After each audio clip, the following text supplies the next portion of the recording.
Real estate की latest video देखने के लिए हमारे चैनल को सब्सक्राइब कीजिए, साथ ही बेल आइकन दबाना ना भूलें।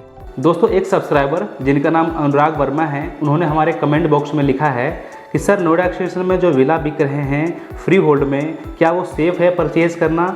न्यू फ्लैट्स के रेट और फ्री होल्ड विलास के रेट में बहुत डिफरेंस है।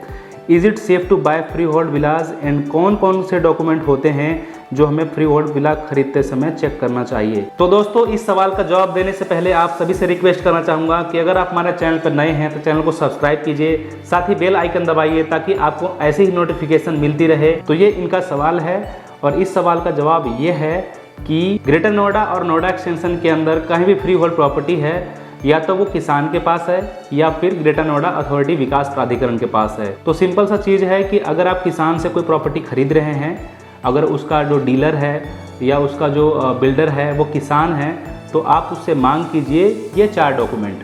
पहला डॉक्यूमेंट रजिस्ट्री और म्यूटेशन, दूसरा डॉक्यूमेंट मांग कीजिए 143 या फिर 80C की धारा उस पर लगी हुई हो, जिसे हम लैंड यूज चेंज कहते हैं। तीसरा डॉक्यूमेंट आता है इनकम्बरेंस सर्टिफिकेट, जिसे बोलते हैं भार मुक्त प्रमाण पत्र। इस डॉक्यूमेंट के भी आप मांग कर सकते हैं। इसका मतलब ये होता है कि जिस जमीन को आप किसान से खरीद रहे हैं, उस किसान ने उस जमीन पर कोई भार, उस पर कोई भार तो नहीं है, इस पर कोई लोन तो नहीं है, उस पर कोई कर बकाया तो नहीं है। ये सारी चीज़ें जो है आप इस इनकम्बरेंस सर्टिफिकेट के अंदर चेक कर सकते हैं। चौथा डॉक्यूमेंट होता है खसरा या फिर खतौनी, जिससे आपकी रजिस्ट्री होगी, उसके अंदर खाता नंबर होता है, उसके अंदर खतौनी नंबर होता है, तो उसको आप चेक कर सकते हैं। अगर आप खुद चेक नहीं कर पाते हैं तो आप जो है यूपी, यानी अगर आप उत्तर प्रदेश में ज़मीन ले रहे हैं तो आप उसकी वेबसाइट पर जा सकते हैं, जिसका वेबसाइट है भूलेख। तो आप इस पर चेक कर सकते हैं खसरा नंबर डाल करके और खाता नंबर डाल करके आप सारी जानकारी निकाल सकते हैं। इसके अलावा पूरा अगर आपको वेरीफाई करना है कि उस ज़मीन का स्टेटस क्या है, तो आप जो है नियरेस्ट तहसील में जा करके भी